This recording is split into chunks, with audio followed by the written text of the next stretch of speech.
is telling because it's not around $1.8 billion, as Rebecca Nagel, who's a journalist and a citizen of the Cherokee Nation, told me. I believe the exact number of the fund is 1.776 billion. To me, I read that number as intentionally being 1776. Ah. Yeah, so just weeks from the country's 250th birthday, and the administration picked this number that points right back to the founding.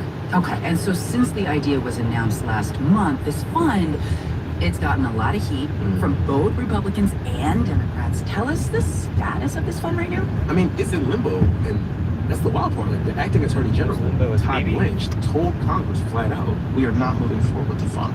But also he refused to put that in writing. The president kept saying he still liked the idea, and he said, quote, if it was up to me, I pay them the kind of money they deserve, quote.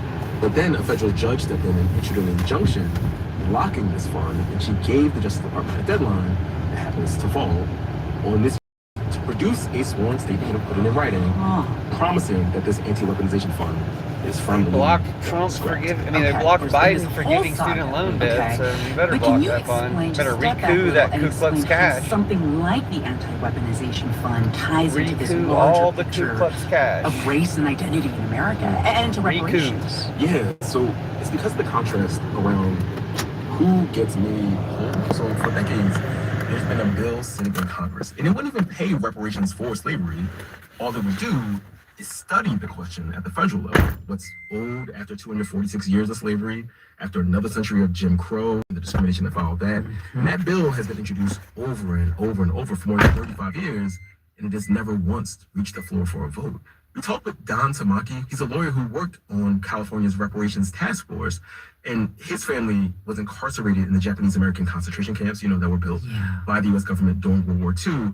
His family and those like his that were imprisoned waited 46 years before they eventually got a formal apology and got financial redress from the government. But in contrast, he said, when it comes to Black Americans, Congress doesn't even have the will to study what happened, let alone do anything about it.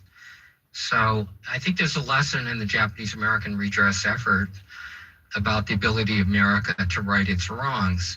But the corollary is that it's what's happened to reparations for Black Americans, which still remains unfulfilled. And yet, on the flip, we had this proposal to compensate anyone who believes that they were prosecuted for political reasons, including January 6th defendants. And that came together fairly quickly under this administration. I mean, it kind of blows me away, Gene. Okay, so one thing that came out of your reporting was that the money that the administration wanted to use actually is there because of what is essentially an existing mechanism for reparations. Is that right? Yeah, that's wild to me. This blew my mind. Like, I did not know this before going into this reporting, but the money from the anti-weaponization fund that it would draw from comes from something called the Judgment Fund, which is basically the government's account for paying out settlements. And the machinery to pay those settlements, it exists in large part because indigenous people, native nations, spent more than a century building those tools because they had no way to sue the U.S. government. So they had to create a different legal framework and different legal mechanisms to do that. Wait, so are you saying, Gene, that because most Americans just don't know that history, the Trump administration can essentially borrow tools built by people seeking redress for real harm and then repurpose those tools for their own ends? Exactly. I talked with a legal scholar, Maggie Blackhawk, who's Fond du Lac Band Ojibwe, and she said there's a word she uses for this pattern. It's called the boomerang. What they're doing is taking those mechanisms that people have been harmed by the violence of the United States and turning it towards their own supporters. Okay, so then what do you think? Check it out, Captain America Rock. So.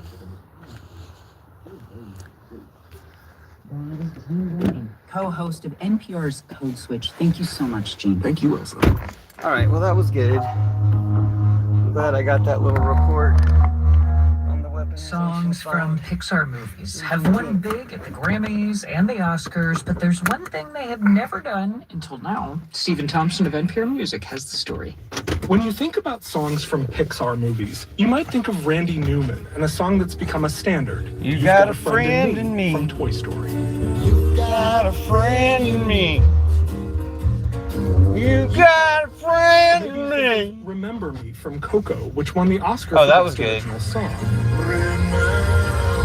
the best song is still You're Welcome. Although I knew Moana is going to be good This too. week, Pixar accomplishes something it's never Sounds done awesome. before. It's got a song at the very top of the Billboard Hot 100. I Knew It, I Knew You is by a familiar chart topper by the name of Taylor Swift. Oh, it's She Taylor wrote the song Swift. and recorded it to roll over the closing credits of the new Pixar sequel, Toy Story 5. It's already been released.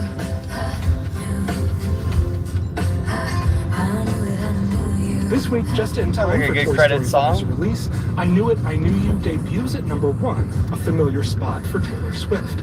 It's her 15th song to top the chart, putting Swift behind only the Beatles Congratulations, and T. Mariah Swizzle. Carey for most in a career. And Check it's out her Foxen, 70th song to hit the top F-O-X-Z-E-N. 10, putting Take her us to the behind number only one Drake. song. I Knew It, I Knew You isn't just the first Pixar song to hit number 1. Pixar and Disney merged in 2006, so it's also only the third song from a Disney movie ever to top the Hot 100. The first, A Whole New World from 1992's Aladdin, was sung by Peebo Bryson and Regina Bell. Oh, Peebo Bryson, rest in peace. Then, nearly 3 decades Rest in peace later, and the happy cast of Juneteenth, Peebo Encanto Bryson. scored a massive viral hit with We Don't Talk About Bruno.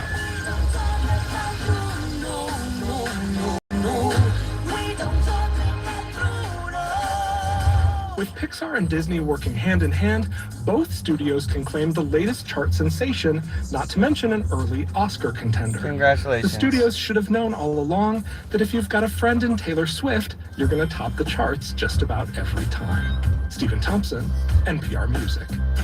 I don't know if we can listen to it. It's music. Listen to it in 4-second sections. Sounds fine, I guess. I don't know. I guess we'll hear it later. It's the number 1 song. I guess we'll hear it on the radio and such. It's the number 1 song. Is NPR News. Okay. Yeah, this is CPR News and KRCC on June. You guys see Moscow burning down on Juneteenth? Enslaved people in Texas, they were free years after they've been granted emancipation. There are events going on around the state. The Colorado Springs Festival takes place at the Doris Penrose Event Center.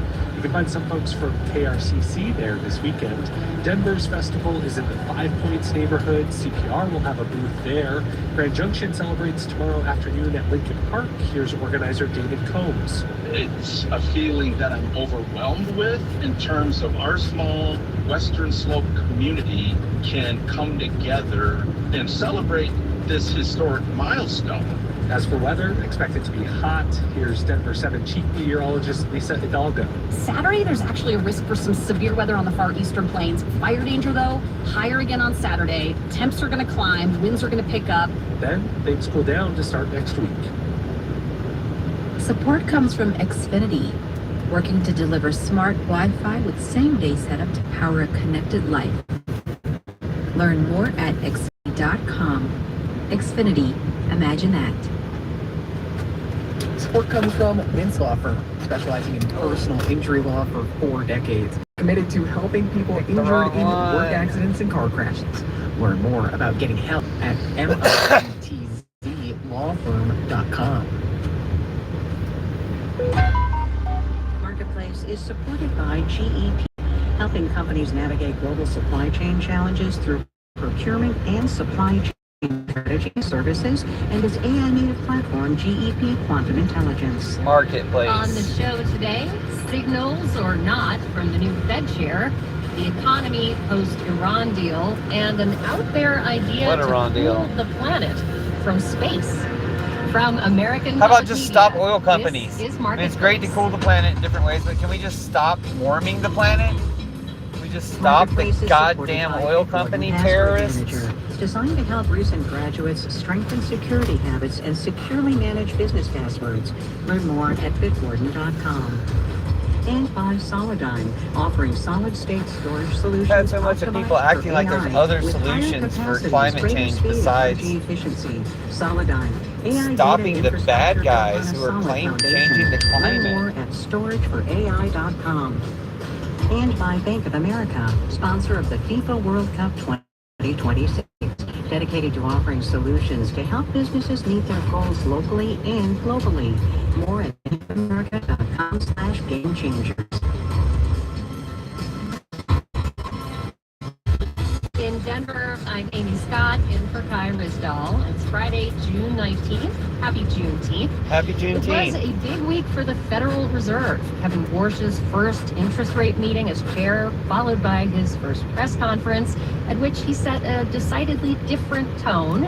With me to talk about what we might expect from the new Fed chair and the rest of the week's economic news are Stacey Vanek Smith with Bloomberg and Jordan Holman at the New York Times. Thanks for joining us. Thanks, Amy. Thanks, Amy. All right, Stacey, Well, let's start I'm with sure you. that'll be What did interesting, you but make of that first press conference? myself. Things stand out